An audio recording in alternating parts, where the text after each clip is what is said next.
Morning light touched Terrance's face as he awoke behind the store. His body ached from a restless night on the cold ground, and every movement reminded him of how low his fortunes had fallen.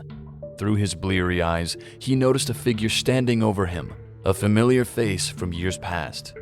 "Danny boy?" he asked quietly, still unsure if he was dreaming.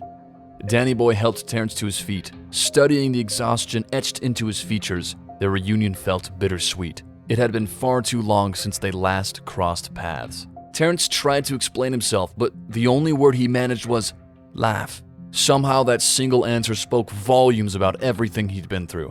Danny boy's gaze reflected concern and quiet resolve, as though he already knew the road Terrance had traveled. Before Terrance could say more, Danny boy gestured toward the street. "Well, get up and dust yourself off. I have to take you somewhere."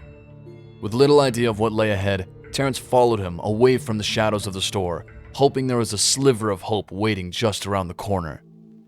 Ralph Mathis left his house early in the morning, heading to the waste place, where he'd worked as a truck driver for over 2 decades. Upon clocking in, he made his way through the building, pausing at the supervisor's door before giving a firm knock.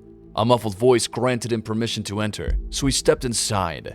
Greeting Mrs. Daniels with polite determination, he explained how he had faithfully served the company for many years, always arriving on time, often finishing his route ahead of schedule, and taking pride in training new employees. Convinced of his own value and the numerous contributions he'd made, Ralph presented a typed document detailing his request for a $1 raise. After a deep breath, he set the paper on her desk and met her gaze. "Here's my full proposal typed up. So what do you think?" The question hung in the air as he waited for her response, hopefully that his dedication and hard work would finally be recognized. Mrs. Daniels studied Ralph's proposal, tapping her pen against the desk. The moment stretched uncomfortably before she finally spoke. Not bad. But unfortunately, we aren't currently offering raises. If the pay isn't good enough, seek other employment."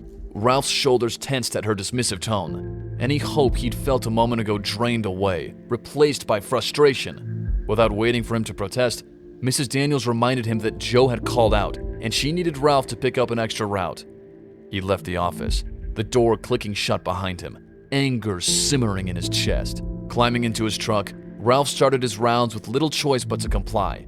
The hours dragged on, each stop taking its toll. By the end of the day, he felt a deep, bone-weary exhaustion that mirrored his disappointment and how things had turned out.